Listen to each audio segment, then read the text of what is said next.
As we move into 3E, we start looking at kinematics, so the application of our calculus. And in this section, we're initially just being able to work with our s of t function, where s is for the displacement with respect to time.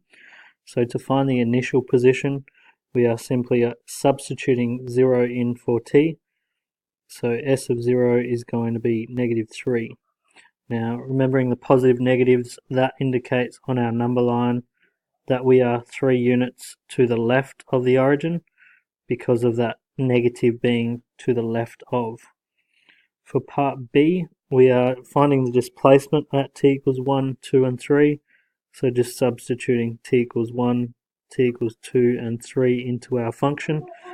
So when when t equals 1, we would get 1 squared plus 2 is 3, 3 take 3 is 0, so we go back to the origin at 1 second. At t equals 2, we would have 4 plus 4 is 8, take 3 is 5, so we again continue to the right.